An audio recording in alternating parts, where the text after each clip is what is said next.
This episode is brought to you by Ghost Patch. Ghost Patch is a law enforcement-owned and operated company specializing in patches, coins, and flex shields. Quality is top priority with low prices. They always offer free design work and never charge mold or setup fees.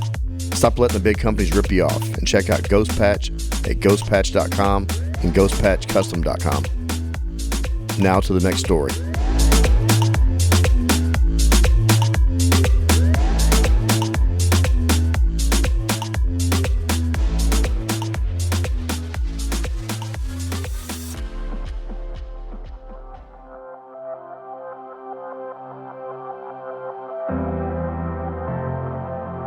People always ask, is there a piece of evidence that provides more value than another? And one of the main arguments is usually, is DNA better than fingerprints, or is fingerprints better than DNA? And it is all very much subjective to the case at hand.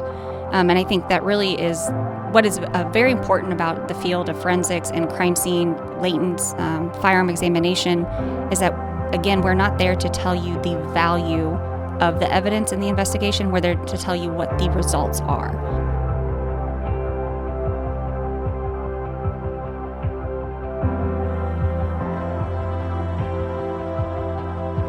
Most of what we're really focusing on in our field is adhering and obtaining the scene integrity. That's what we're trying to do, is we're trying to uphold that to the best of our ability. And chain of custody is an integral part of ensuring that we can account for the evidence at all points in time, right? You don't want any lapse of what happened to this evidence or where did this evidence go, because then you have holes.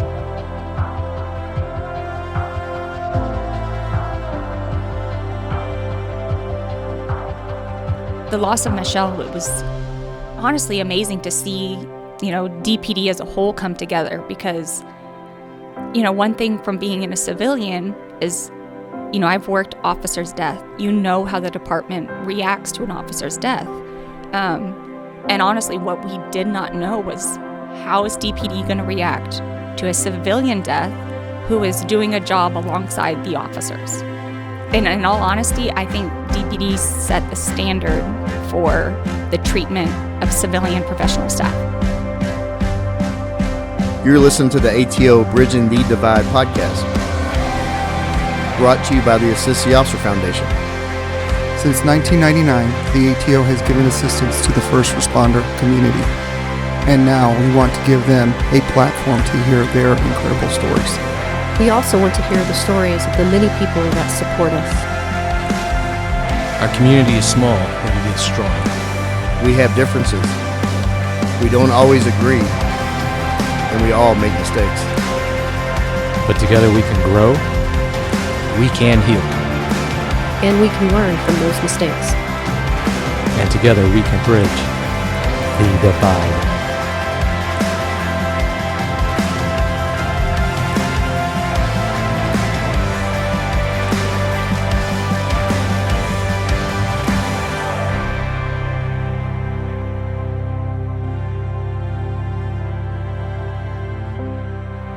This episode is dedicated to the memory of crime scene technician Carmen Fletcher, number T256. The early scientific method used in police investigations was called anthropometry, developed by Alfonso Bertillon, which involved taking detailed physical measurements of criminals to identify them, marking a significant step towards using science in criminal identification. Later, largely replaced by fingerprint analysis as a more reliable method. Other pioneers like Sir Francis Galton and Edmund Locard further contributed to the field of forensic science with fingerprint identification and the Locard's exchange principle, respectively, which revolutionized crime-solving techniques by incorporating scientific analysis into investigations. Here are some key points about the history of science in police investigations. In 1775, Carl Scheele realized he could transform arsenious oxide into arsenious acid, which combined with zinc produced arsine. This discovery led to the eventual ability to detect arsenic poisoning. In 1835, a former Bow Street runner employed by Scotland Yard was the first documented case of law enforcement comparing bullets to catch their man. Henry Goddard noticed a flaw in a bullet that was traced back to the original bullet mold. By 1879, another German, Rudolf Virchow, was one of the first to note the differences and unique characteristics of hair in the pursuit of individual identification. TV shows such as CSI made crime scene response and their case involvement become a household name, but also has blurred the lines in facts versus myth, and this sometimes can make it difficult in prosecution as citizens raised expectations on what we can do and cannot do. In 1888, during the reign of England's most notorious serial killer, Jack the Ripper, the use of crime scene photographs were extensively studied in an effort to detect clues and criminal profiling of the vicious murderer. Scotland Yard is the first to have attempted criminal profiling as a result of the Ripper's savage modus operandi. By 1916, a Californian was the first to use a vacuum to collect trace evidence, and manufacturing data regarding various weapons was cataloged. In 1987, the first case to go to trial using DNA evidence became a global event. It is up to the trained crime scene investigator to take advantage of every scientific and technological development in forensic investigation in order to correctly analyze, retrieve, and collect evidence from the scene of any crime. Crime scene analysis combines the human factor with scientific procedures and methods to interpret what has occurred. While the scientific evidence may speak for itself, it requires human understanding and voices to translate that evidence into a court of law in order to ensure that justice is always served. Today we are sitting down with one of Dallas PD's forensic specialists and someone who supervises our great crime scene response unit. She will walk us through their functions and shed some light on some of the facts versus myths of the job, and we will also show how vital this unit is to investigations and prosecutions. Courtney Lozano, welcome to the stage. I want to welcome on our guest co-host, Major Swires. You're back to the mic, following up on the Richard Sherham episode. Yep, thanks for having me, Joe. Yep. Major Kylie Hawks, first time on the mic. You have both of these majors we have here have a unique connection to Courtney and the crime scene unit, and I think it's really valuable to have y'all in and have your insight and perspectives. Happy to be here. Courtney, you ready for this? Absolutely. Really? Nope. Not nervous at all? A little bit. Okay, it's all right. We'll work that out. I want you to talk about growing up. You moved to Texas. Tell us about it. I was born in New Mexico. Didn't last there very long. We moved when I was about 3 to Austin. Grew up in Austin, went to high school there. Shortly after graduating, I went to Sam Houston State, Texas A&M, kind of did a hybrid program. Sam Houston offered research at the body farm. So I got involved in the body farm. Started there, absolutely fell in love with it, and that kind of was my my propelling going forward. Body farm, I gotta know what that is. So we place bodies in different areas and basically analyze the way that they decompose. It can kind of depend between what type of investigator is actually out there. So we have different professors. There is investigations they have law enforcement collaborations.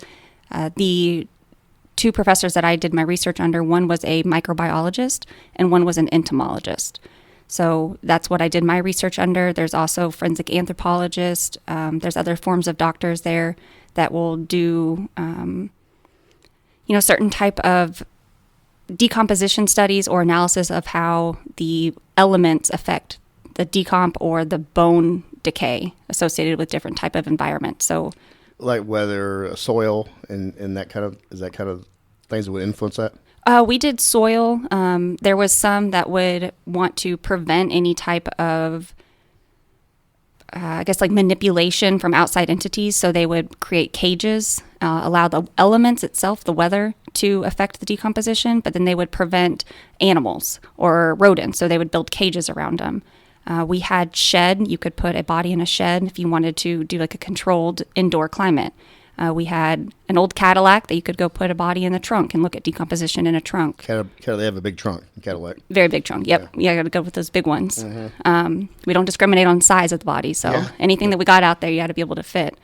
Ourselves, we did 2 bodies every 3 to 4 months, and we'd place them in kind of in a location next to each other so that you could evaluate how they would decompose in a similar environment, but with 2 different biological factors. So, my very first placement, we had an individual. He was probably about 500 pounds, and he's what we call a fresh body. So he had just deceased. His body was donated. And then we had another body. He was about 90 years old. He weighed about 90 pounds, and he was completely frozen. So we had both of those placements at once. And then we do sampling every 6 hours for the first about 2 weeks until the face decomposes. And then we do weekly, daily sampling of the body. So we did insect collections, and then we did swabbing for different type of like microbial stains to look at the succession of decomposition. Is that so that have an interest in that? I mean, there's a lot of questions for that. So what drew you to that field? Honestly, when I was in high school, I played soccer. I honestly thought that my life was going to revolve around soccer. I didn't really think twice about school. You didn't think about 500-pound guy on the back of a caddy? I did not. Okay. He honestly looked like Santa. And I just remember thinking, man, am I going to make that comparison of everybody to somebody I say real life, obviously Santa. Sorry if you're a child and you're listening. Santa's not real. Carmen, close your ears. Yeah, see? Exactly. Carmen will not be listening to this one. So. So, I think that interest was, there's a whole different world out there that I wanted answers to. And that's kind of what I was interested in. I like to ask why. I'm somebody that I'm not very complacent and just you tell me this and then that's the answer. Tell me more. Let me hear more about it. And so the field of forensics in general was something that really interests me because I got to ask why. In a lot of cases, you got to find out, you get the answer to that why. Right. And, the body farm was really interesting because we weren't told anything about the individual. Everything about their personal life, the way that they actually died was completely confidential. So it was really interesting to kind of try to formulate, and you're trying to evaluate somebody's lifestyles of how that's affecting decomposition. We would get somebody and you'd be like, okay, I think this person might have a disease, the way that they're decomposing compared to this individual next to them. Who like comorbidities could play a factor. Okay. Yeah, so it was really interesting to see that aspect of it. Whereas, in our field, we have a little bit more information. But in that initial field into the research, it was, I don't know anything about this person. The only thing we're allowed to be told was if they had a airborne disease, right, whenever they were placed, just so that we were cautious of it, and that was it. So getting these bodies and not having any clue of what could have led to their circumstance, you had to just basically assess everything. And how hard was that to decipher what you were given? And you're learning something new yourself, but can you walk us through that?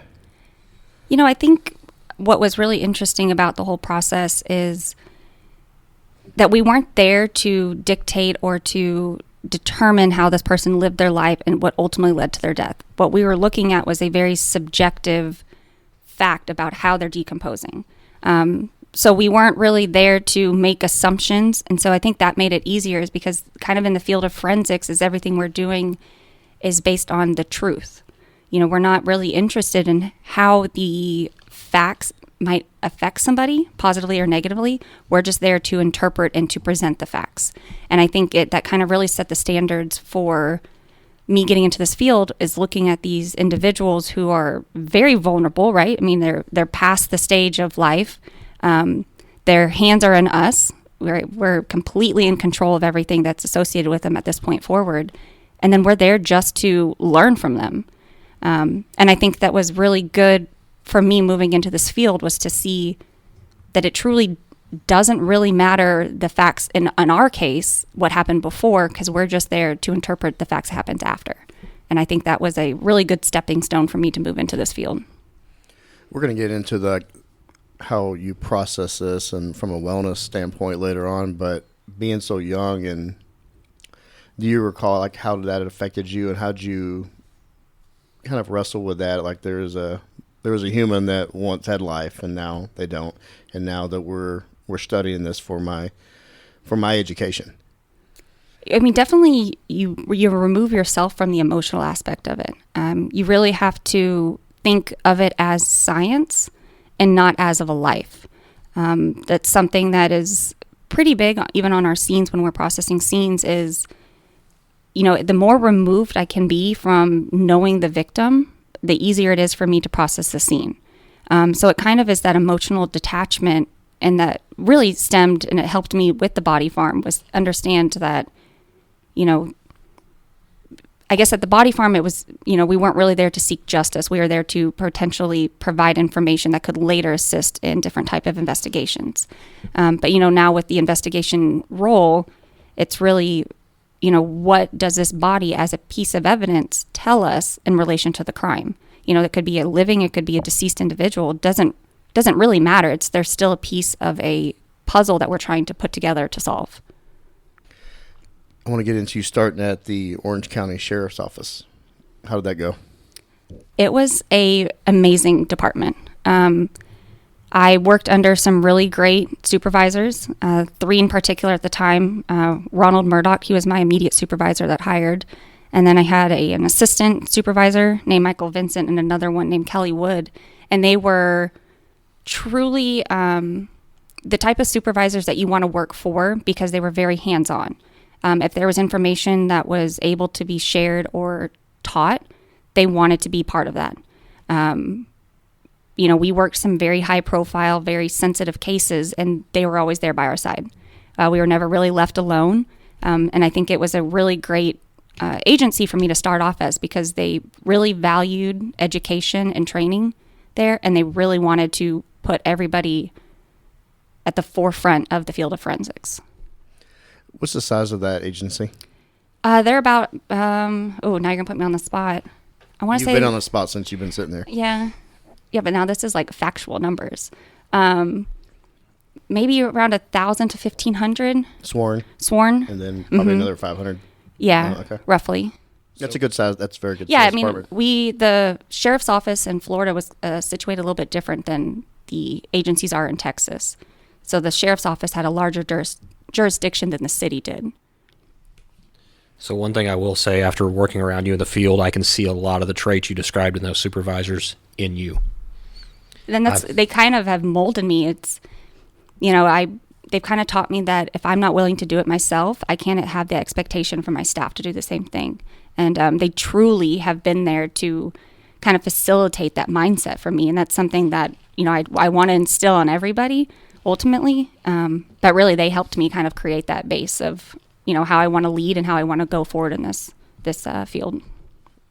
Well, and I'll say, after working a lot of scenes with Courtney, that you do see that when she comes out and takes control of a crime scene, she's down on the ground collecting evidence along with everyone else. I mean, she doesn't stand back and tell people what to do. She's instructing and she's doing it and she's a part of it. So it's amazing to watch. Well, yeah, both of y'all have worked so closely with her and seen her work. I have not. But just seeing her, how she's been in the office, and also I have seen many photos of you out in the field from, Fox 4 Terry's always seems to be out y'all scenes. Yes, but he does. You're out there collecting the evidence, and and you're actually in a supervisory role, but you're out there getting into it. Yeah, and I think it really kind of helps sets the stage because this is a very sensitive area to work in, right? You're working long hours, you're working very difficult scenes, both most physically and emotionally, right? And I think having that support is just a little bit added for them taking calls. And again, if I have an expectation, I should also be able to be held to that exact same standard of the expectation I'm setting forth. So Orange County, how did you end up in Texas, Dallas PD? So when I was in Florida, my husband and I, we had a little girl. Her name's Parker. She is my mini-me, exactly like me, which is very scary for everybody involved. But we didn't have any family. So we knew that we wanted to move back towards Texas, kind of get a little bit closer if we could. And so when an opportunity came with Dallas PD, we really wanted to take advantage of it. It was kind of not I was seeking out Dallas, but when it came up, it's why not Dallas? What reputation did Dallas have from the outside looking in as far as this particular field that you knew of at that point? Honestly, I really didn't know too much at the time. The biggest thing is when you look at a large agency, you normally kind of have this association with, they have a large amount of crime. They are able to handle the large volume of crime. And, from a forensic standpoint, if I'm able to be tested, multiple times to my knowledge, that's kind of what interests me is, Orange County had a good amount of crime. The way that we process scenes, we did this kind of stuff, we had a good amount of crime, but ultimately you look at that crime and then you think, okay, if I can apply it to a large scale like Dallas, I really am putting my education, my training to the test. Did you ever think about actually joining the police department to do this? So I make a joke that if I was a police officer, there would be an officer involved shooting every day, because I think I would just be terrified. The job that police officers do, they truly have a special part in the community. And I don't think that place is for me. So is it common for non-sworn to take the role that you have now in other departments? I'm not very well versed in other departments. So overall, the movement is moving from sworn to civilian. So at my former agency, by the time I had gotten there, we had already made the whole transition. So we no longer had any sworn in our unit. A lot of the surrounding agencies had also made the transition. There were some agencies on the East Coast that were still sworn, but for the most part in Florida, it had become completely civilized. A lot of areas, like very, very far north, has a lot of sworn, and then a lot of the agencies in the Texas region is still sworn, kind of having that hybrid. But for the most part in Florida, they really moved to that civilianization. Did you watch that show Dexter? Yes, I did. Okay, well, Dexter was Miami Metro-Dade crime scene analyst. Mm-hmm. I've got to ask, as far as like you watching it with your expert eye, what did you think of that show? We have a lot of listeners I know that like that show. So it's actually pretty interesting because Dexter is actually trained based off of a real bloodstain analyst that lives and works out of Miami. So Toby was actually a technical advisor for the show, so he provided a lot of input from the professional standpoint of how to make this show a little bit more believable, obviously with the aspect of it being a fake show. And that actually has happened even in the show Crime Scene CSI Las Vegas. Grisham, the lead, he actually is mocked from a entomologist named Jason Bird, who is a forensic entomologist. And so if you actually look at some of his stuff, a lot of his pictures and a lot of what Grisham does in the show is based off of a real life forensic entomologist. So they do kind of provide that input for the professional aspect or professional touch. Obviously, some of it's a little extreme, but when he just like walks up, throws his gloves on, and then he's like, this is what happened, and they turn and walk away. That doesn't really happen. But they can only fit so much in an hour-long show, though. Right. Yeah. Absolutely. No, that's fascinating. And you know what, honestly, like when we watch cop shows, we can see certain movements and we can kind of call BS on those. But then when it comes to that, I wouldn't know the difference. And I think most listeners, because your field is such an expertise and so specific, you would notice something much quicker. It would go right over my head. And I think most people too, and they wouldn't know any better. And I think, honestly, we're going to get into this too later.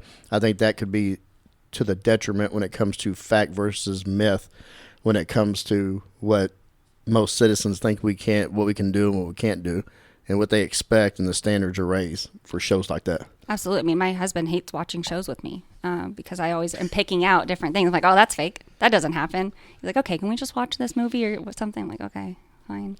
All right, yeah. So I wanted to really highlight your unit because you and I've talked before. I think that it is a vital unit to any agency, and it's vital to any prosecution or investigation. I want to break down all the functions that units like this and what your unit provides. So I kind of want to get into the different specialties within the crime scene unit. Dallas itself, the way that we're situated is we're under now the forensic division. So the forensic division includes the crime scene response section, the NIBIN unit, or they call it now the firearms examination unit, and then the latent print unit. So the crime scene unit is we're doing the scene processing. We're going out, we're collecting the evidence, and then we're analyzing the evidence in whatever manner it is. So processing for fingerprints, processing for DNA, And then obviously if there's different types of evidence on the scene, we'll process that on the scene. Our latent print unit, they're doing the examination of the latent prints that are being developed from the scenes or from the items of evidence. And then our NIBIN unit, or our firearms unit, they're doing the analysis of the firearm-related evidence, whether it's our fired cartridge cases or the guns that are collected in the commission of the crime. Now, again, my ignorance here. Do you guys investigate scenes other than homicides? Because in my experience, it was mostly you got called for homicides. Occasionally, on a burglary or something, we'd ask for fingerprints. But the crime scene group, it seems like you're mostly involved in homicides. Is that correct? So for Dallas, we actually have two divisions. We have a crime scene analyst and a crime scene technician. So we do respond to all calls for service for the city of Dallas. So our crime scene technicians do property crimes. They do our burglaries or criminal mischiefs, anything like that. Our crime scene analysts are going to do all violent crimes. So sexual assault, homicide, officer-involved shootings, robberies, anything that is considered violent in nature or a crime of a person. And that's kind of what we work closely with our CAPERS unit, the crimes against person, because that is a lot of our crime that requires processing. Whereas, some burglaries, can be a smash and grab, or there could be gloves worn or something, and there might not require processing for some of those. Whereas for a lot of our violent crimes, there's usually an immediate need for some type of processing. Do any of the, you just listed off several units within the crime scene. Are there any to do the crossovers like that have specialties in both? Not at Dallas itself. Okay. There are agencies that they call full spectrum, or they do from cradle to grave is what they call. So, some of the smaller agencies, Grand Prairie, they'll process the scene, they'll analyze their own latents, and then they'll do their own NIBIN entry into the firearm system. But, with the crime load that Dallas has, that division really kind of helps facilitate the timeliness of processing. Major Hawks, you actually command of CAPERS, which can you just tell the listener that may not know you, because we got listeners outside the country, so just all the units that you are over right now. Okay. So Crimes Against Persons Division has the homicide unit, Special Investigations unit, which investigates officer-involved shootings, death in custody, shootings with security guards. And then we have the robbery unit, the assault unit, the sexual assault unit, and then we also have victim services under the Crimes Against Persons Division. Would be family violence, right? Would that go under that or no? No, domestic violence is under the Special Victims Division, along with the Crimes Against Children's unit, which handles child exploitation, child abuse, high-risk victims, and sex offender apprehension.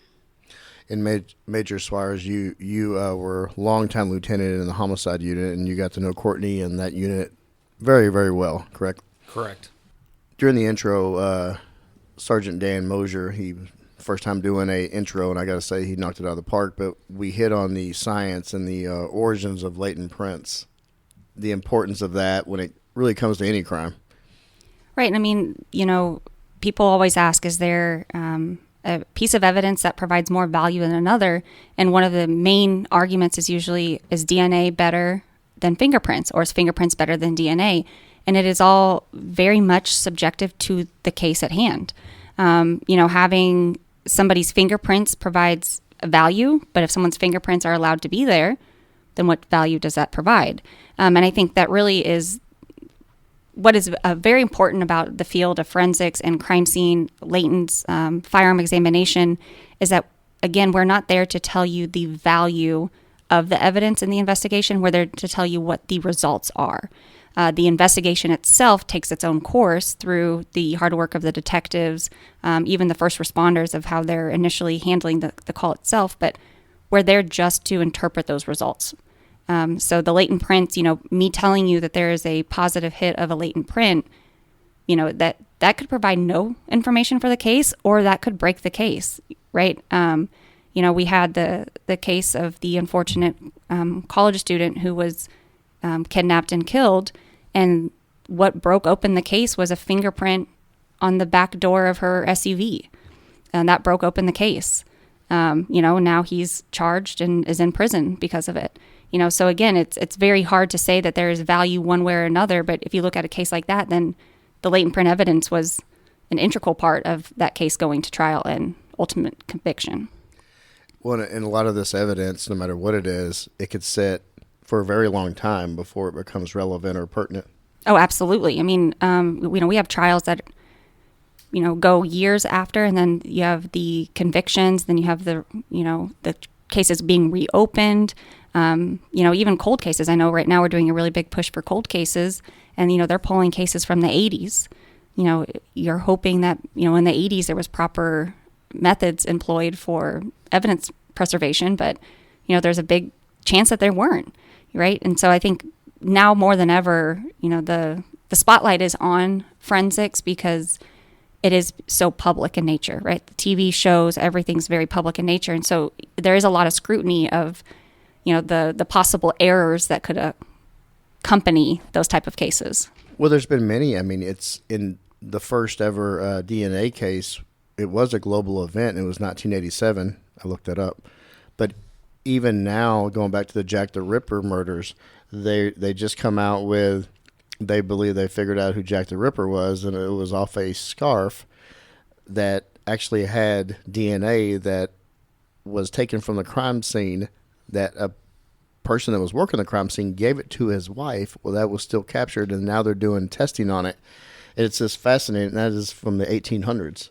Right. And so, I mean, probably in the 1800s, they didn't understand really what that piece of evidence meant, but they just knew that they needed to preserve it. And that's kind of what is fascinating about this field. And, that's why I value education a lot, is because you're always going to learn, and there's always going to be some type of evolving nature with what is going to come forward. And you have to kind of stay on top of that. And I think that's what is probably the most interesting part about our field. Well, because technology evolves, and you have to evolve with it and learn all the new. It's like SWAT. They can tell you all the new weaponry that's out and right. What works best, and breaching and sniping. But you have to be just on your game, learning all the new scientific technologies that are evolving, and some are in the even the experimental stages. Right. And I recently went to a training, and one of the attorneys that actually presented discussed how one of the cases, they were a defense attorney, and they discussed about how they immediately realized that there was a chemical that was not processed or utilized on one of their murder scenes. And as a defense attorney, the moment they said, "Is this chemical available?" And they said yes, right? Then now there is a appearance that there's a failure to process, right? That there was a chance that there could have been something there that exonerated their defendant, and the chance of that happening, I mean, it absolutely could happen. But again, if you aren't up to date and trained in those fields, that's what they're coming after. All they're trying to do is just poke that hole into your investigation. Yeah, that you have to look at inculpatory and exculpatory evidence, and they will attack it. We're going to get in later in the prosecution side whenever the value of testimony from your unit, because it is so crucial to advancing a unit and making it fall apart if it doesn't go well. Right. So you mentioned all these different functions of roles within the department, from the first responding officers to the detectives, to you have to factor in the chain of custody, and then in your portion of it, I want to get into the importance of the prevention and contamination of the crime scene for the first responders. Hey, this is your chance to speak to. There's a lot of young officers that listen to this show, and this is your opportunity to kind of educate and tell them what to look out for. Just because, kind of a side note on this, we've actually been working for a while. We never have gotten it done, but we've been working on creating a training video for officers on how to best protect a crime scene. So that is one thing. Yeah. Yeah, I mean, it's definitely, even from, as Major Swires, Major Hawks, we're aware, is that it's a huge problem we have from the initial, and we understand completely the immediate threat of making a scene safe, right? That's not really our concern. Our concern kind of happens once the emotions have calmed down, once the scene has been a little bit more contained, that the events that are transpiring still. A few years ago, we had a murder, and I get to the scene and I look down and there's a rifle cartridge case, and I said, "This is beautiful." Right next to it is a huge spit wad, and I said, "Oh my goodness, the suspect spit shooting his gun." And somebody walked up to me, tapped me on the shoulder, and said, "Hey, the officer was dipping." And I mean, he was maybe 2-3 inches from our fired cartridge case. So now you've probably also eliminated the availability for us to do DNA on that item too, because of, how sensitive it is. And I just remember looking at the officer, and he just took off. He was gone. He knew what he did. You just saw a 511 boot print in the blood. Yeah, it was gone. Trailing back to the street. It was gone. And, I think, and again, if there is certain type of contamination or loss of the scene during the initial response, that is to be accounted for. That is understandable. But once you have that controlled environment and you have, chewing gum, and they spit the gum out, or, obviously you turn around and you're on a robbery home invasion and the officers are opening the door without a glove, right? Those are things that you don't really have an excuse of the immediate response, right? That has now been terminated. So now the biggest job is to educate. And that's something that, as Major Swire stated, that we're trying to focus on is, once you do your job, once you finish in securing the scene, is now how can we all come together and ensure that the scene is going to be thoroughly and accurately processed? So one of the questions I'll ask is, do you notice when you get on the scene a difference in interaction between how patrol officers interact with you and how detectives interact with you? Because I'll tell you, as a young patrol officer, you'd go out to these scenes and my attitude was always towards, well, we're here now. Now I just got to stand here and wait on PES. So you guys were more of a necessary evil in that role. But as you grow through the department and transition, you start to see the true value. So do you see the difference between the two when you're interacting with them? Absolutely. There's been scenes that I've responded to, and patrol will say, "Well, I don't know if you're allowed to do that. We're going to wait for the detective to get here." And my answer is always, "I know I can do this. I'm going to go ahead and do it. You can let the detectives know when we get here."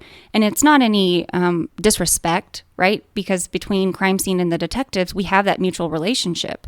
But again, I think it's, educating and informing the officers the role that crime scene plays, and ultimately that is our scene, right? We understand that we have limitations with search warrants or consent to searches, but if that limitation isn't there, then that is our scene. And I think patrol I think that they're doing a better job, and I think that's because of the communication that's happening with the investigative units that are putting it out. I think they have a better understanding of what our role is and what we're able to provide. But I think ultimately, I think the communication can always be improved, and I think that's the direction we have to continue. So when I was a trainer, I would tell my recruits the touch versus don't touch, and it was, if you plan on taking it to the property room yourself, go ahead and touch it. If you don't plan on doing anything with it, don't touch it. And I know it's far more complicated than that, but when you're dealing with new officers that have so much that they're already trying to learn, trying to keep something dumb and simple for them as far as either touch it or don't touch it, right? And if you disturb it, you pretty much own it now, and you have to process everything, and you don't know how to do that yet, so don't touch. Right. And I mean, I think that's a great simple phrase to go by, because the thing is, again, we understand that there is an immediate need to protect the scene, but let's say that there's somebody deceased on the scene with a gun on their hand. They're deceased, right? Triggers don't pull themselves. They're pulled by the act of somebody else. So, as long as you have the scene secured, then that gun is not a threat. And I think that's something, guns are probably our number one fight is, that is a very valuable piece of evidence for fingerprints, for DNA. A gun can tell us a lot. And so the manipulation of it and the removal of it from a scene ultimately kind of changes the course of the investigation, right? How was this gun found, right? Now we have body cams, and body cams can provide that information back. But before that, it was really trying to re-piece together those parts that were missing. So just picking up the gun and jacking the round out and putting in your back pocket's not a good... No, no, I don't recommend that. So I was going to bring it up if you weren't, but Yeah. I figured it was coming soon. Yeah, we prefer to not allow the gun to be cleared, because really that's all part of the process, right? Having a round in the chamber tells a lot about the story of the gun, whether that's a fired cartridge case in the chamber, right? Our firearm examiners can provide a lot of information about it. Did the gun stovepipe? Was it because it was close contact and it jammed, right? Was the gun malfunctioning? Is there a problem with the spring, right? It's very common for us to get a 15 capacity magazine and it load to 19, right? They're overbearing the magazines, the firearm weapon. So us being able to document that as is provides a lot of value to the case, whether it goes to court or not. It provides a lot of information, especially for the investigation aspect. It tells a story, and it's all puzzle pieces, right? Really. And we love stories. Yeah, that's why we do the show. we do too. How do you document the scene as far as when you show up, photographs, the fingerprinting process? Can you explain all that? Yeah, so at Dallas, we do photographs. There are some agencies that do video. We do video here. But most of the time, initially when we start, is we're trying to document the scene exactly as it was left for us when we arrived. So if there was any type of previous scene manipulation, we can document it. Patrol officers really like flares. They like to lay those out. Business cards, that's part of our initial scene contamination responses is, they'll lay out their gloves, their sweaty gloves, and they'll circle the fired cartridge cases. And ultimately for us, that's just us documenting that the scene was manipulated prior to our arrival. The best case scenario is we get to a scene, they secured it, and it was left untouched. And that is the best case scenario. Obviously, that doesn't happen every single time. And when it doesn't, then it's our job to start from that point and go forward. So with the photos, us just basically documenting it, and you want to kind of prove the succession of processing. So I want to be able to show that this is what the scene looked like, and this is everything I did to the scene throughout the course of the investigation.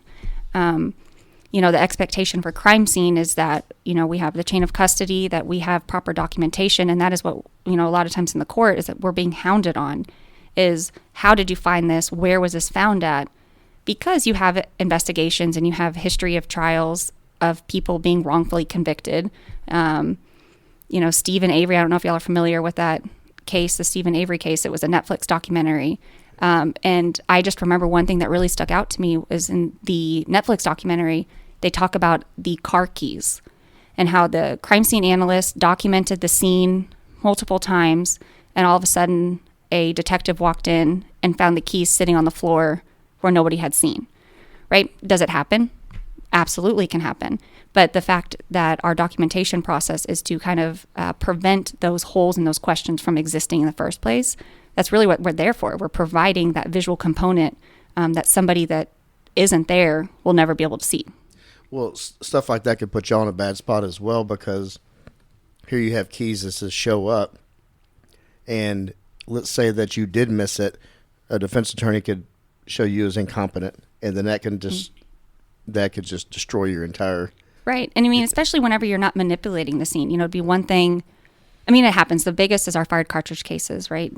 Depending on the surface you're in grass. Now we have these ATF dogs that can assist us in certain type of environments. But, some of that is kind of expected because you're looking at these different terrains that are not friendly to the natural eye, right? You're having to look at it with light sources, metal detectors. But ultimately, when you're doing, let's say, like a search warrant of a house, it's kind of expected that you're going to find something when you flip a room upside down.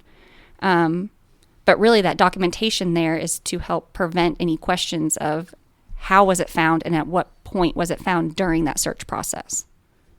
I was just wanting to see if Courtney can talk about our recent use of red tape for inner perimeter, as well as the importance of notating who comes in and out of the crime scene as well.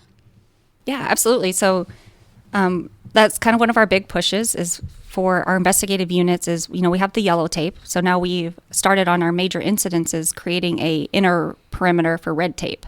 The red tape, people are terrified of that red tape. They see it go up and it's our immediate stop. You are not authorized to enter this area. And it goes all the way up through the chain of command. Our officer involved shootings, it has been a very important step to ensuring the integrity of a scene. Officer-involved shootings are very sensitive in nature anyways. Right, you're looking at it from legal aspects. You have different parties involved. And so ensuring the integrity of that scene is being maintained is probably one of the most important things that we can do for crime scene on that aspect. So the red tape really kind of helped us with that.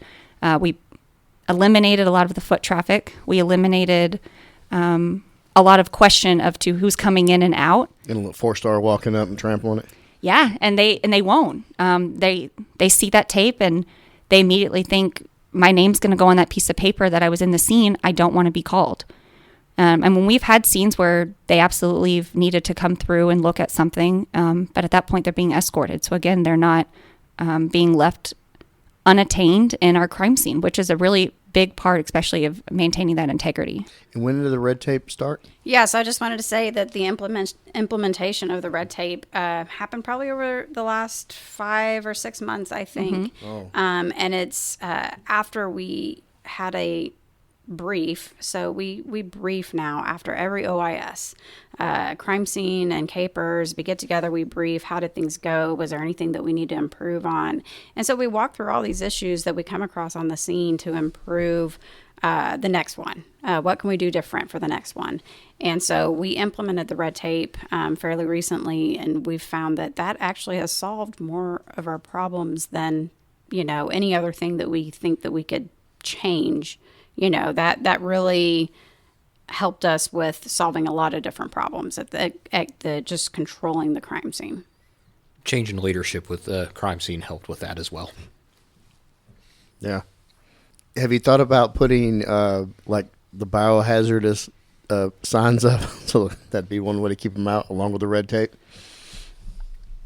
Skeletons. It's Halloween season. No, that'd be really great. What's actually funny is, this isn't that funny, but we had a really bad call where it was there was a lot of blood, and we had a major that was with us for crime scene, and he came up to me afterwards and said, "Hey, how did y'all, decontaminate all of your items, and like, are y'all good with that kind of cleaning stuff?" And I said, "What are you talking about, decontaminate?" I said, "I didn't get any blood on me." He was like, "No, there was so much blood." I was like, "No, that wasn't that much blood." And I just remember that mindset difference of, the way that I'm interpreting the scene versus somebody who's not accustomed to what we're seeing. And immediately, I was like, that wasn't bad. I was like, I just stepped over it. We're good. You're like, Psh, I worked at the body farm. Get out of here. Yeah, we got some nasty stuff out there. So the collecting of the evidence is another crucial piece. Can you kind of walk us through? We've all seen the photos, and officers have seen the scenes where you have the little plastic things that like the Whataburger that they put on your tray when they're waiting your order to be picked up, so they're yellow. Yeah, that's exactly what we use. Yep. Yeah, the Whataburger. Can you talk about the collection of the evidence and the importance of that? Yeah, so the evidence markers themselves are really there just for a reference. They're usually numbered. They're numbered, right? Yeah. Why? How are they numbered, and how do you determine the number system? Pretty sure it's sequential, and it starts at 1 and goes to as many as you need. Yeah. Well, what is it like from the first piece of evidence, or like when it comes to bullet casings? Like, how do y'all set those out? And is the number significant? So the number itself is not necessarily significant. The number itself it's really just a visual aid, right? So if I have a street with evidence markers, and let's say I got rid of all those evidence markers, would you be able to visualize that street with all the evidence? So if we have 100 to 200 fired cartridge cases, which is not abnormal for, a midnight or 1 a.m. shooting, are you going to be able to visualize the 100 FCCs that are laid out across the ground? Probably not. One in particular I'm thinking about, and I don't remember if you were there or not, but the 4th of July shooting in Hamilton Park. Was I there? Yes. How many shell casings did we have on that one alone? I believe I collected 120, and it turned the corner, so I was at about a block and a half. We had 6 shooters. I had 6 cars, and we had 5 people shot. Did y'all have to borrow some things from Whataburger though? You ran out. I actually just created my own for 100 over, but before we would just use paper markers or paper placards. But I actually went and bought orange cones, and I created labels for 100 to 200 because we started having to need them. And the paper's fine, but we had a shooting last year, or I think it was now a year and a half ago on 4th of July. And they got 644 shots fired. Paper didn't do anything for that. The paper markers were strewn all across the parking lots. They were gone. And at that point, it was there more just for location purposes. On that one, we did our 3D scanner for location because the extent of it was just too much. Can you explain that 3D scanner? Yeah, so our agency, we have a Leica. Leica is one of two most popular. The other one is a Faro. Kind of depends on what agency uses. But basically, it's going to be a 3D scanner that's creating data points of the scene. So they do the data points, and then they usually overlay with photos to create a 3D rendering. The 3D rendering, basically, you can it's a one-to-one scale. So if I need to take measurements from it, if I need to walk through the scene, if I need to do different viewpoints, you can do top-down. You can look from different angles and basically kind of maneuver throughout the scene. As a photo is going to be very stationary. It's going to allow you to kind of, the way the Leica calls it, is fly through. And that is a fairly new technology, correct? I mean, like within the past 6 or 7 years, maybe? They've been around for quite some time. So the technology really is based off of construction analysis. So our Leica is actually more utilized for construction. The equipment that's coming out now, our traffic unit uses Leica. Yeah. The advancements are definitely, the recent advancements are pretty profound on what they can do, but it's definitely been around for some time. Go back to collecting of evidence, like when you run across a footprint or a tire track or bodily fluid or fabrics. How do y'all do that? The overall concepts are pretty consistent across agencies. It really kind of depends on the limitation of the agency itself and their equipment. The fingerprint processing, those are your different chemicals. Sometimes you have to do manipulation back in a lab. Like a piece of paper. I couldn't process a piece of paper or a piece of cardboard on a scene. I would actually have to collect it. But if I had a shoe print, you're looking at a 2-dimensional shoe print versus a 3-dimensional shoe print. And you're looking, okay, am I going to take a collection of it if it's 2D, right? Is it a shoe print in dirt? Or am I going to have to take a casting of it? So am I actually going to have to make up? They have different types of casting material. Some called like royal rock, some are dental stone.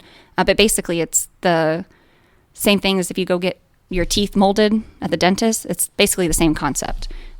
Liquid, it hardens over time, and then we can take a casting of it. So that would be if we did shoe prints, tire tracks, but again, that all kind of is accompanied with photos. Everything we do is a photo documentation first. And how much training, that you have to have a lot of training to do these tasks, correct? Yeah, I mean, again, it really kind of depends. So Dallas itself, their training program is 14-week total with it. But, we do have still some sworn, but to come in as a civilian, you're looking at a minimum of a bachelor's with a year of experience to be an analyst. We have some type of education requirements that can kind of substitute. But for the most part, our analysts are looking at, they have a 4-year degree and they all have at least a year of experience in that field. And you mentioned the sworn.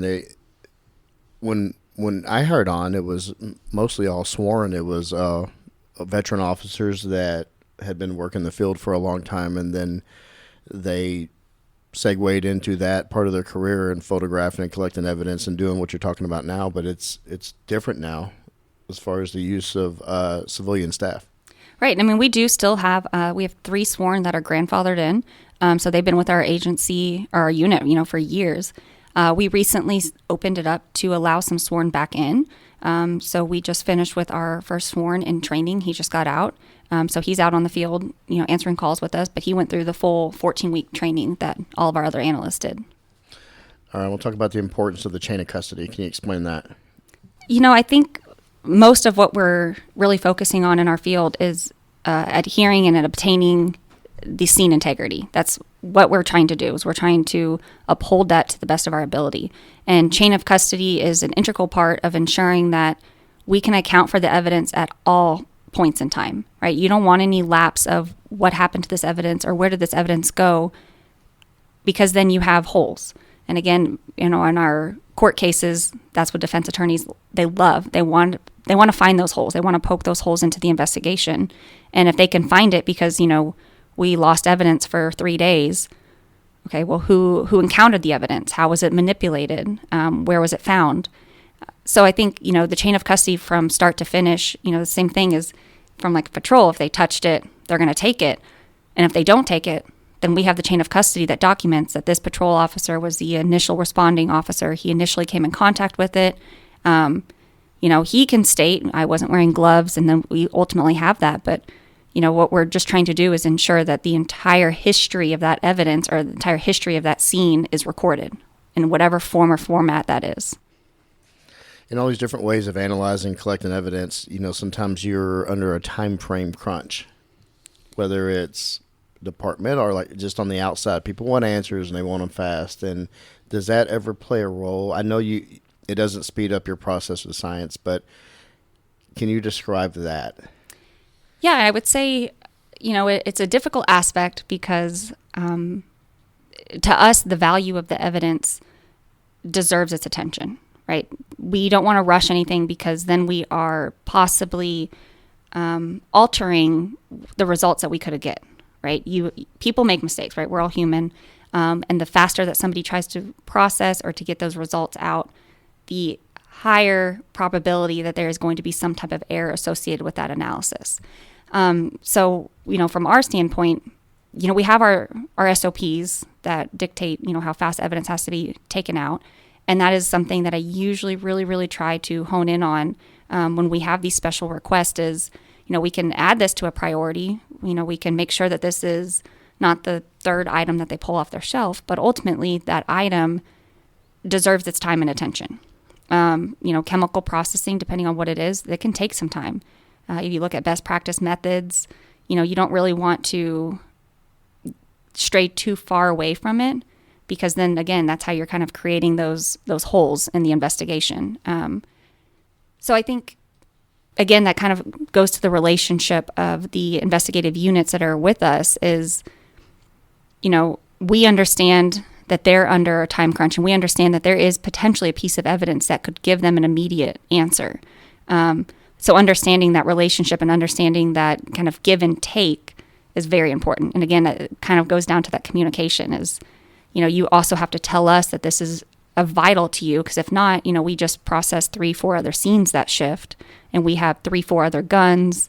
We have a couple hundred FCCs from our shootings that we worked, and so kind of understanding like, okay, this is a priority because if you provide me this answer, I might be able to, execute a warrant.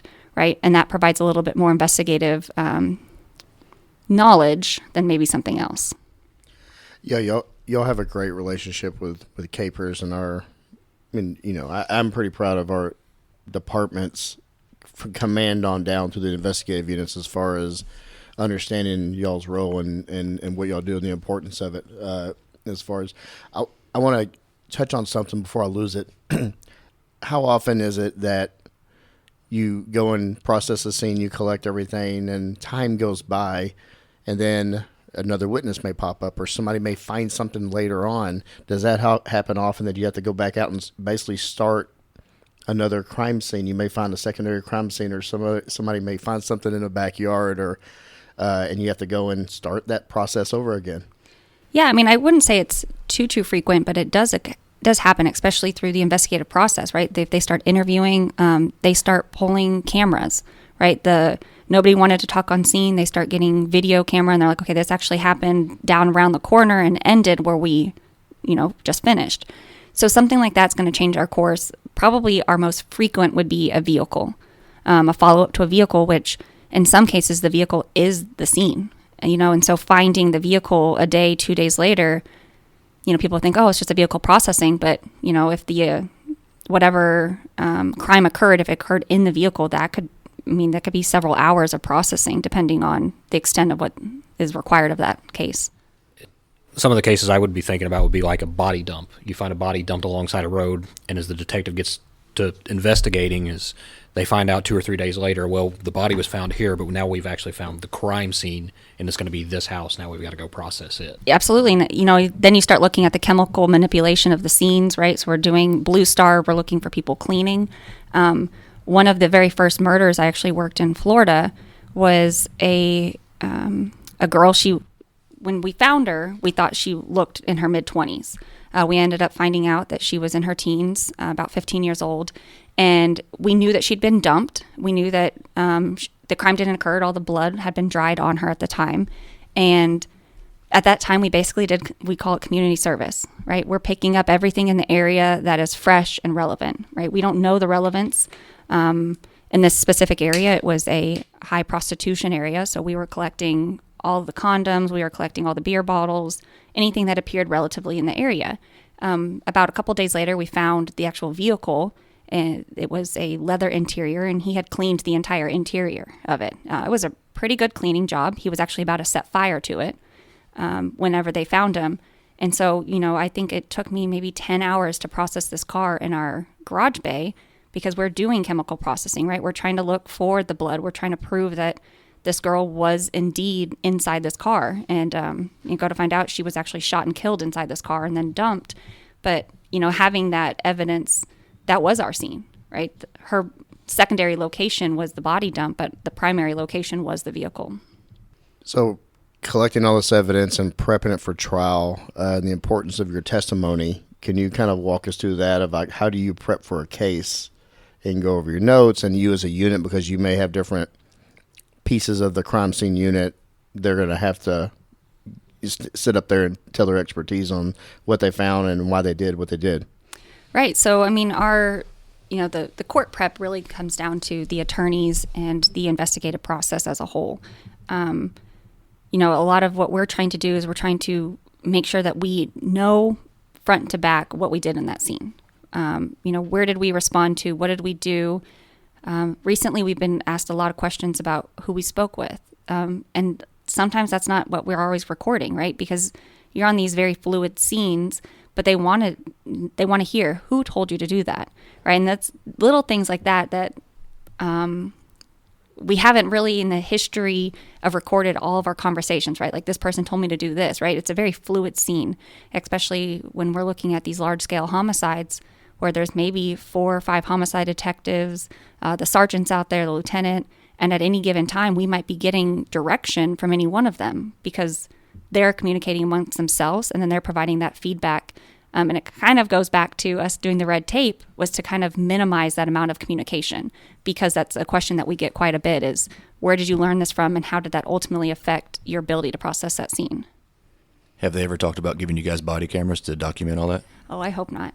You'll change your mind if you use them. I thought the same thing about police work in general, but they're so amazing. Well, so from our standpoint, it's you have to have a lot of conversations about best practice. So a lot of what we're discussing back and forth, with the detectives, and I know that, the body cam can be turned off while you're not investigating, while you're having those conversations. And that's because those conversations are sensitive in nature, because it's not made to sway the information one way or another, but the conversations have to be had in order to see what the value is of doing this, right? So I can process this for fingerprints, I can process this for DNA, but how is that going to result in the case of your investigation? And if people hear those conversations, they think, oh, they're just picking and choosing what they think is important, whereas really we're trying to process the scene to the best of our ability with the information that we've received at that moment. So you would have to explain that every time you testified of Yes. why you did what you did. And I'm pretty sure they already ask you that stuff, and they ask you why you don't do certain techniques or practices that we might not have here. Right. And we can, for the most part, if you're asking me of forensic relevance, I could tell you, the type of service and what type of chemical processing I would use. But if you're talking about, why ultimately did the detective not tell me to process this, then really that conversation needs to come from the detective, because that's part of his investigation. But if that's on a body cam, then, was that bias introduced? And it's not bias, right? We're processing it based on what the detective has and the information we have. And so having that body cam kind of just prevents the conversations to be had in a way that is really, truly beneficial for the investigation, but I don't think people would necessarily think of it as being beneficial. I could see how that would have the potential to be twisted and used against what we're trying to accomplish. Now, what about job enrichment? Do you guys have the recruits come ride with you when they're on training at all? We do. So our patrol, they go on our day shift. So they're usually with one of our 3 sworn, and they'll cycle through. Yeah, because I've been here for about an hour now in this interview, and I've learned a ton already of stuff that I didn't know and I think would be hugely important in the education portion that we're trying to accomplish.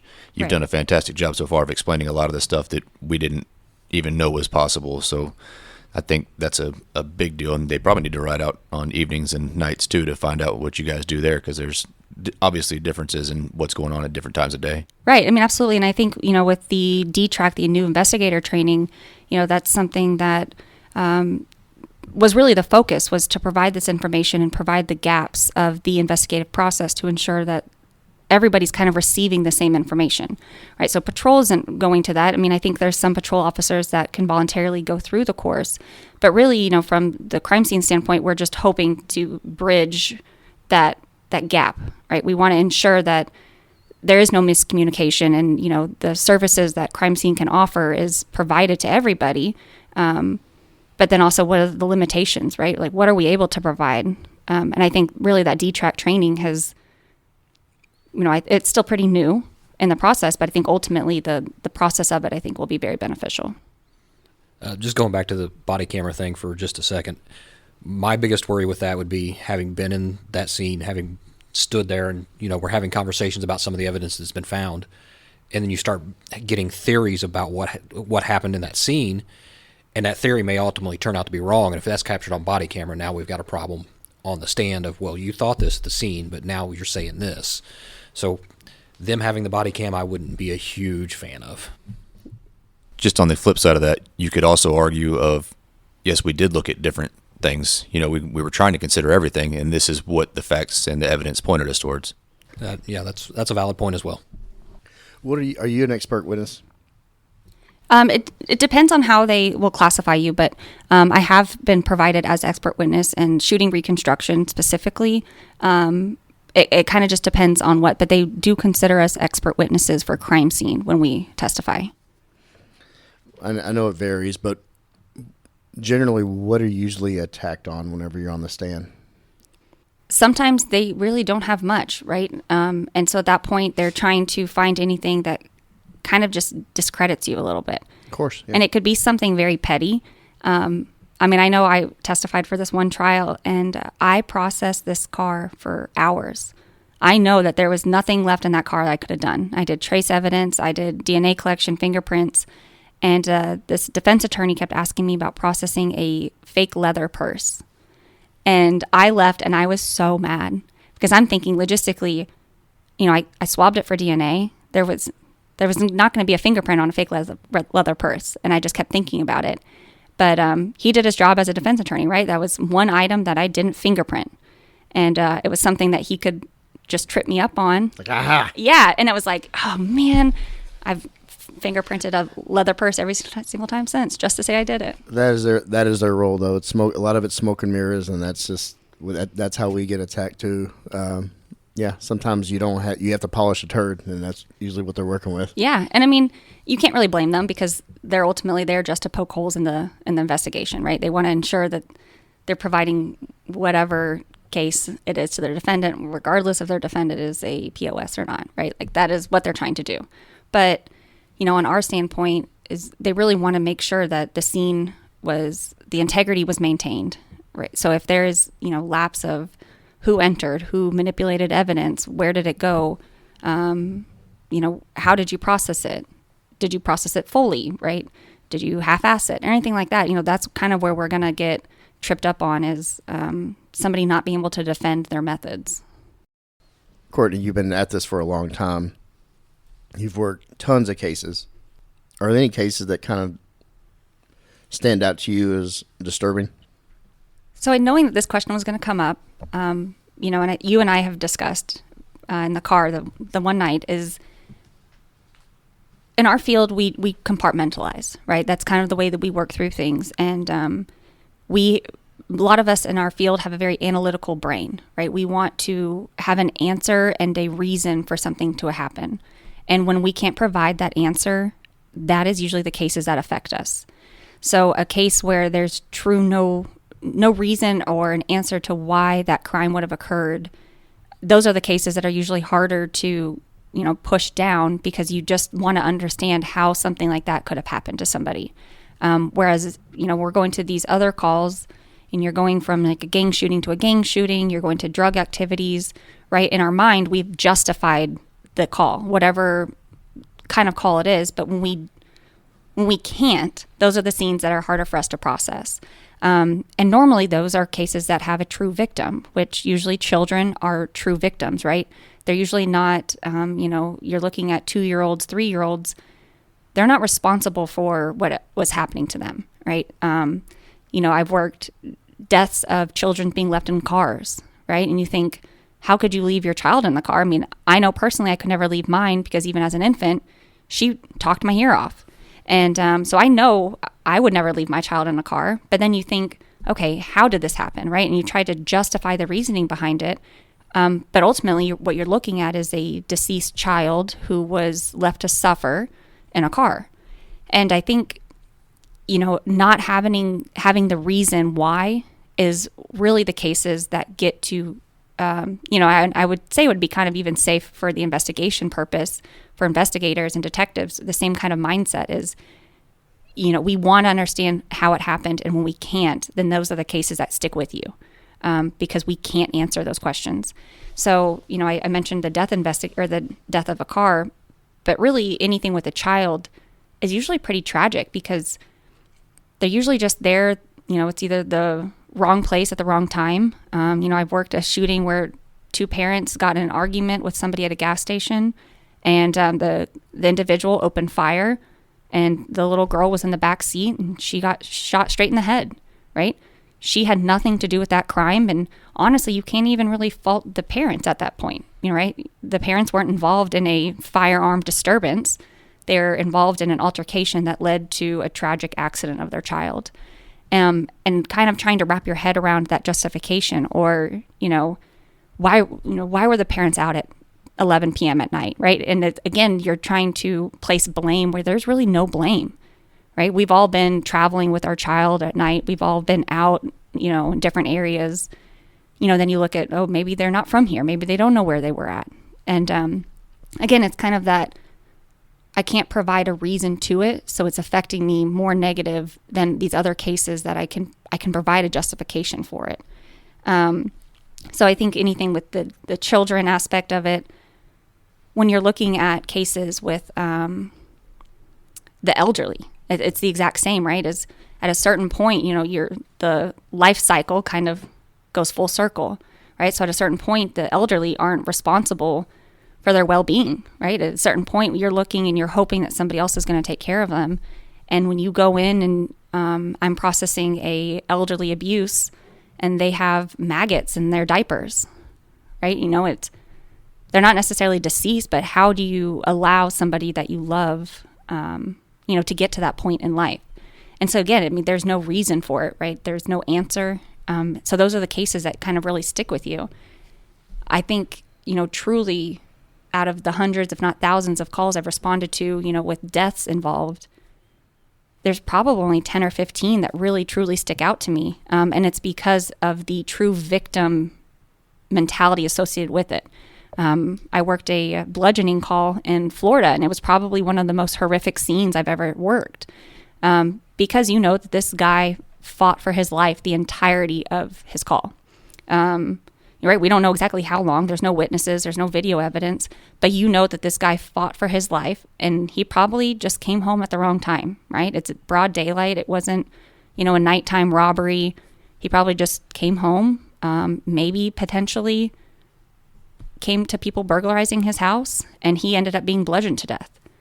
Right? He was a gun owner, right? You think of all the things, like he had everything in his purview to save himself, and nothing could save him. So those are the cases that really, really stick with you, because you also think, what else could I have done to bring justice to these people, right? Whereas the other cases, you think justice has kind of already been served. But these ones that, you're looking at this true victim is, what else can I do? How else can I help this case? And sometimes there's just not an answer. And those are definitely the most difficult aspects of them. Have you worked at, I know you have, but some high profile cases you can talk about? Yeah, absolutely. Working for the sheriff's office, I worked a officer involved shooting. There was a deputy involved shooting.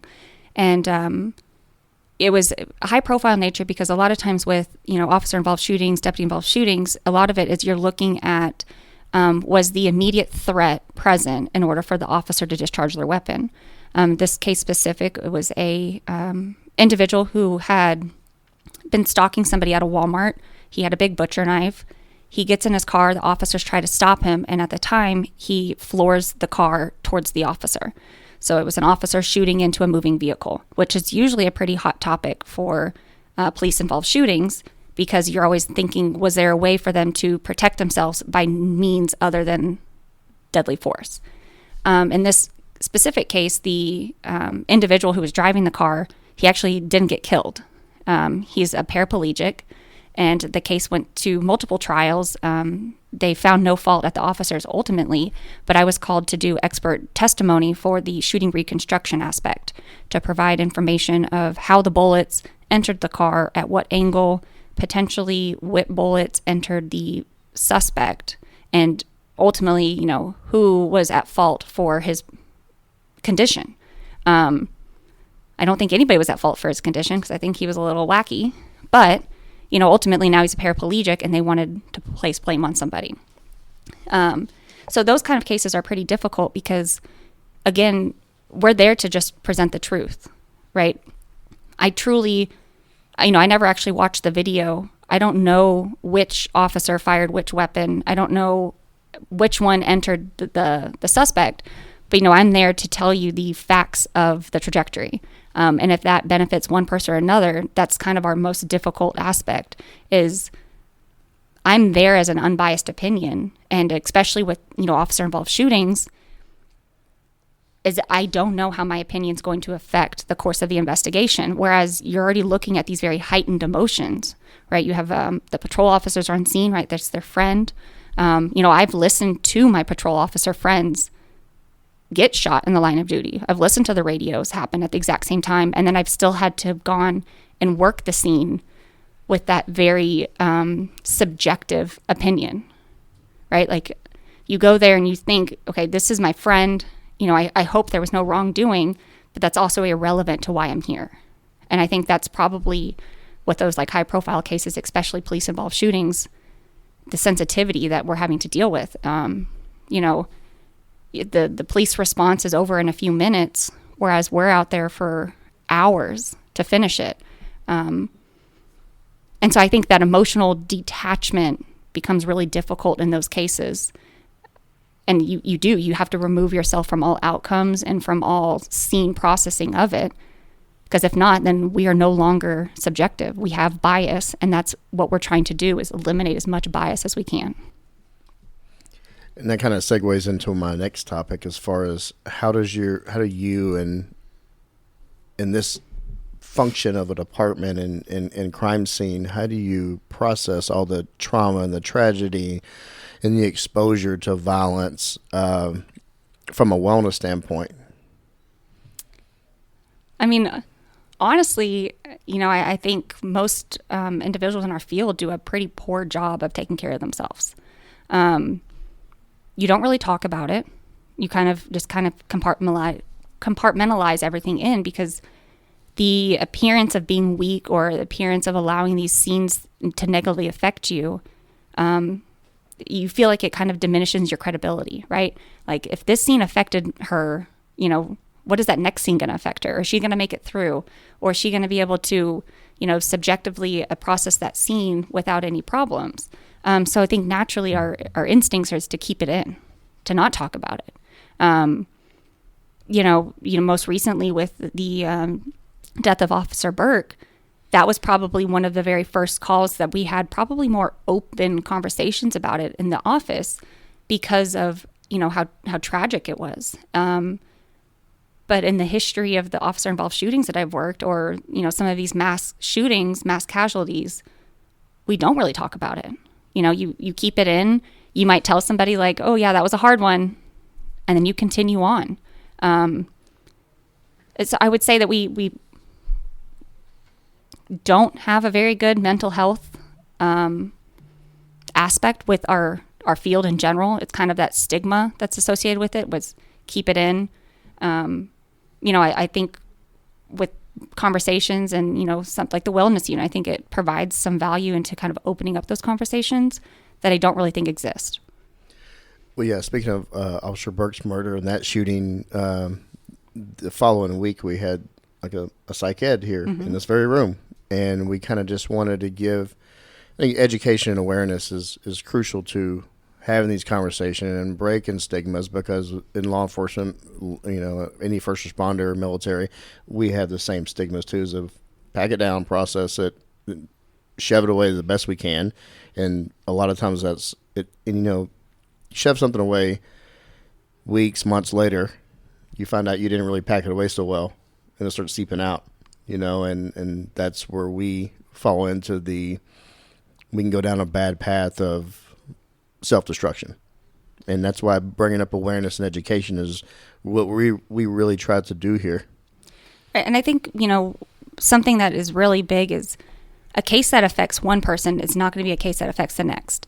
And, we look at high-profile shootings, we look at these mass murders, and you think this is going to negatively affect you. But really, a lot of times the calls that are affecting people are the run-of-the-mill. Somebody had just lost their personal grandma, and then they're going and, they're working a death investigation, right? It could be something so simple as, no criminal intent, somebody was found, but you immediately have that connection of, oh my gosh, is this how my grandma was just found, right? So people have that emotional connection. And so again, it's, I think we really focus on these high-profile cases, but that's not where the mental wellness really needs to come from, right? It needs to come from the overall that we're spending hours and hours, processing these very sensitive scenes. And, I recently actually had an officer on a scene say that was his first murder in like 4 years. He hadn't been on one. And I think, oh, well, we just processed 6 last month, right? Or, you're thinking about your frequency and then how far removed others can be from that same exact process. Well, it's the same as like when a lot of they don't make the news, they don't make any command staff emails, just like a blurb on a one line infant death, a co-sleeping issue, and you have to go and process a baby at Medical City, and you move on. Yeah, and that's what it is. It's another call for service, right? And we're taught, in one shift, you could have 3 or 4 of those very sensitive calls for service, but you're just going from call to call, right? The demand of the city is there. Your job is still there, and there's not really the expectation of, okay, you just had a sensitive call, we're going to give you a break. That doesn't exist because the demand for the city is still present. So you're able to compartmentalize and deal with a lot of this very matter-of-factly, and you're used to dealing mainly with police officers and, interacting with us. But there's another group that you interact with on a regular basis. You teach a forensic anthropology course. How does your attitude towards what goes on here come off to those students?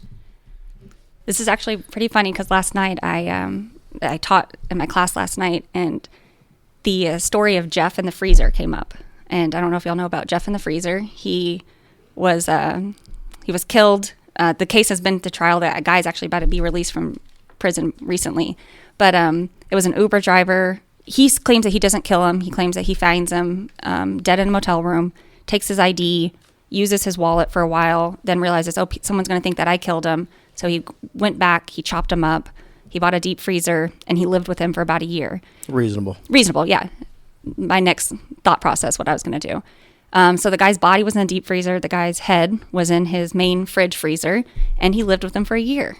And I'm bringing this up to my students because we were talking about saw marks, chop marks, and then we were talking about bone trauma and how, for an investigative standpoint, that we know the guy was chopped up, but ultimately the case became kind of a standstill because the medical examiner couldn't prove that there were stab wounds that caused his death, right? We know that he was chopped, right, because he was in 12 different pieces, but we couldn't prove, or the medical examiner, they couldn't prove that he was actually killed by lethal force of some sort.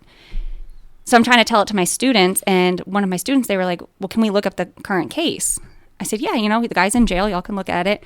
They pull it up, and he goes, or the student goes, is this the victim? And I looked at it, and I kind of got the chuckles, and I said, I don't really remember. He had a lot of frostbite. And I meant it very matter-of-factly, I truly didn't get to see what his face looked like. And they were like, that was so sick. And I was like, no, but I'm being serious. Like, he was in the freezer for a year. His face was very contorted at that point. If he wasn't gray and white. He was in the freezer because of the frostbite. And so the students kind of got that side, and I try to kind of remove it. I tried to not be insensitive because I don't know their histories. I don't know what their life experiences are.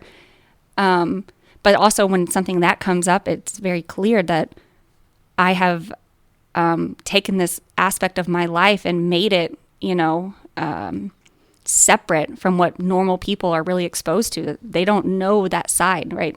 They're so far removed from thinking of a head in a freezer. And that my first thought process was, of course, I don't remember what he looked like. He had frostbite, right? And then they're thinking like, how do you not know what the victim looked like? He was a victim. And I was like, oh gosh. So little things like that, I mean, it kind of brings you back full circle to realize that what we do isn't normal. It is, right? And in order for us to process it, we all say that if you go on a homicide scene, this is probably why we should never have body cams, is we're sick individuals just to process the scene mentally to get through it, right? We have to make those jokes. We have to downplay what we're seeing, not the severity of the scene itself, but of how we're going to be emotionally attached to that scene in order to make it through. No, it is. We are a different breed, and our mind has to be. But there are better ways to process and pack it away and cope. I want to get into a topic that I know is going to be very sensitive for everybody here. Carmen Fletcher, can you talk about? First I want to say that this episode is going to be dedicated to her. Yeah. So September 6th, we lost one of our analysts. Talking about these incidents, and it does show the human side of everybody. I mean, we just over the past hour and a half, we've heard from a true professional that sees the most horrific things in society and the worst side of humanity and processes it incredibly and does her job incredibly effective to help others. Then you sprinkle in tragedies like this that hit very close to home. Yeah, and I think, you think about your job here and you think, these are the people that I spend hours upon hours with, right? There's some weeks that I spend more time with them than I see my own family. So when we lost Michelle, we give her a hard time because her name's Carmen Fletcher on paper. But depending on what uniform she was in that day, it was either Michelle Gonzalez. So I used to call her Carmen Michelle Gonzalez Fletcher. That was her name on paper to me. And the night that we lost Michelle was something that I don't think really many people can prepare you for, and especially in the forensic community, is really, as far as I'm aware of, there hasn't really been many forensic units that have lost somebody. She's somebody that, you work with, 60, 70 hours a week. There's not really a variation, right? When I come in on a Sunday night that it's going to be me and Michelle. And, from a supervisor standpoint, Michelle is who you wanted as an employee, and so not that it makes it any more justifiable one way or another, but you look at the true tragic loss of an innocent life, and then you look at the true loss that a department's going to feel. The loss of Michelle, it was honestly amazing to see, DPD as a whole come together because, one thing from being in a civilian is, I've worked officer's death. How the department reacts to an officer's death. And honestly, what we did not know was how is DPD going to react to a civilian death who is doing a job alongside the officers. And in all honesty, I think DPD set the standard for the treatment of civilian professional staff. It's something that I bragged to my former agency about. We even had a lot of our surrounding agencies come and, support us. And even them, that was their first reaction is, wow, they really, really took care of her. And it was amazing. It really was, because we didn't know how that was going to look, right? And of course, Joe, you took me to the hospital that night. And one of the very first things, walking around that corner and seeing the amount of chain of command for staffing that we had there was probably one of the most impactful things that I could see. Because you know that she's being respected for her, and she's deserving of it. And I think at the hospital, having that support, obviously it meant a lot to the family, because the family is aware that she has devoted her time to this unit for the years that she's been here, right? How many family functions has she missed because she was working homicides for the city of Dallas? So kind of to see that support back was honestly something that I really didn't expect, but it was amazing to see. Even the coming days after, we unfortunately had an officer-involved shooting the next night, and I remember seeing Major Hawks out there, and they immediately came up and said, "How are you?" And I was like, "Let's just not talk. If we can just not talk, we'll get through this scene. We can talk about our feelings later, but we're not going to talk about our feelings. We're going to get through the scene." And the amount of officers in the coming days, people I've never had any conversations with, just coming forward and saying, "Man, we knew Michelle. She was an amazing person," or "We loved her on scene," and I just remember we worked multiple homicides coming the few days after Michelle's death, and I just remember telling all of them, "I would love to hear your stories about Michelle. Come tell me them after we finish this scene," right? I need to, again, we need to compartmentalize. I need to remove myself from that emotional aspect. But the amount of support that came from everybody in DPD, it was truly amazing to see. Her funeral services were just beautiful. She was well respected, and I think all aspects of it through the entire chain of command really kind of presented her in that light, that she was a valuable individual for this department, and that her loss is, greatly felt. She's not replaceable. A position has to be filled, but she's not replaceable. And I think that really kind of was evident that week.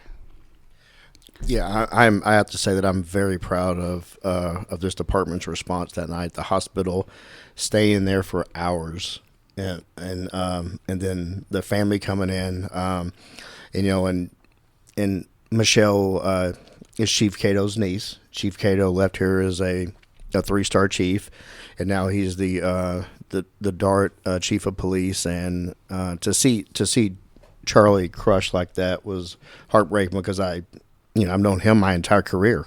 He was a brand new sergeant when I heard on. I had to say that I was, I'm glad that, when you called me that night and I answered, I was like, that's kind of odd, her calling on a Friday night, because the next day was Burks' funeral, and we were all, wellness unit was kind of gearing up for that, because we knew we were going to be busy for that. And you called me, and I'm like, this is odd. What's going on? And you told me, and I was, because just a couple of days prior, we had all of you in this very room for a education class, and she was in here. And I answered the phone, and I could tell you were emotional, and I was like, oh no, what happened? And then we just, the night played out into the, 3 or 4 a.m. But I have to say that I want to give a kudos to you as a supervisor and a true leader. Thank you. It was, again, it's not, anything that we can ever really be prepared for. And if you would have ever asked me if that's something I thought I was going to be signing up for, I don't think it was ever going to be there. It was honestly an honor to be able to show the respect that I was able to throughout the entire process. I'm not sure I ever want to do it again, because, obviously someone like Michelle, again, she's not replaceable. She was an amazing human, inside and out, and she was a very integral part of our office, and her loss is felt on everybody, right? Not just on the midnight watch that worked with her, everybody involved. She's gone, in that gap, it cannot be filled. So there's a train of thought, or almost a philosophy of leadership, to where you separate yourself from your employees, right? And I was told that early on is you don't really want to become friends with your subordinates, right? Part of it is it's difficult to discipline your friends. but I've always subscribed to the opposite of, I need to know my people, right? I need to understand who they are and why they are. And I see that you've kind of taken that same deal, and that makes it a little bit more difficult, but it makes you a better leader in the end. And I think that you attributed that earlier to the people that you worked for when you were still coming up some. So take solace in the fact that you did an excellent job as a leader. I know Joe hit it on the head, but it's much more difficult to deal with things like that, and even just the day-to-day operations of supervising friends. But I think number one, if they're truly your friend, they're going to work harder for you than they would if you were just their boss, right? So that makes it a little bit easier for you as a leader. But also, everything that you've discussed so far today, as far as everybody sings your kudos for doing the job that you should allow other people to do sometimes. You know, as the boss, you're not supposed to be hands into everything, but you still do it. And that's why your people work hard for you. So great job on that. Thank you. I really appreciate that. Thank you. And I can say, from having spent multiple hours out on scenes with Courtney and her crew on deep nights, that you can see Courtney's influence on that group, how professional they are, how good they are at their job, and how seriously they take their job. So great job. Thank you. I guess lastly, I just want to kind of acknowledge the, First Watch employees. That's ultimately who I'm supervising over, and they've been a big impact on my life, and we've, gone through a lot of scenes. So I just kind of want to acknowledge everybody on First Watch and, the pivotal role that they play in, both for the city of Dallas as well as my role as a supervisor. Yeah, I had I got to meet quite a few of them that week after Burke's murder and then Michelle's death. And I want to say this on here, and I've said this to you and your team before, that we want to be here for you moving forward as much as we can and as much as you need us. So please, we're here. Use us. Okay? Absolutely. What message do you want to leave the listeners with regarding how this vital role of crime scene plays in bringing a suspect to justice and giving victims some semblance of the job was done, and your unit worked alongside the law enforcement community to make that happen? This is a tough question, because I think ultimately, our role in crime scene is, or, in forensics really, is to provide that visual component that doesn't necessarily exist for viewers who aren't present on a scene, right? We're there to help make that visualization so someone can understand the true nature of the crime that occurred, through the collection of the evidence, through photographs, through scans, whatever it is, and then the analysis and the interpretation of that evidence that then aids to the investigation. Ultimately, I like to say that we're truly a voice for the truth. And I think that's the biggest message that I want to put forth is, we're there to be a voice, whether, that helps one way or another. It could help the victim, but sometimes it could not help the victim, right? And I think really for crime scene and for forensic process as a whole is that we're a voice for the truth, however that truth actually plays out through the investigation process. Hey brother, hey sister, I'll never give up on you.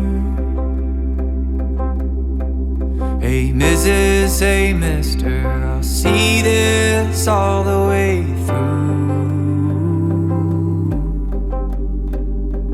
No matter how far the sun and the moon, I'll never give up on you. Down when you're lonely, I'll pull you up. Life leaves you heavy when the going gets tough. I'll be your shoulder, together we'll run. Up from the bottom, yeah, we'll rise above. Hey brother, hey sister, I'll never give up on you. Hey Mrs., hey mister, I'll see this all the way through. No matter how far the sun and the moon, I'll never give up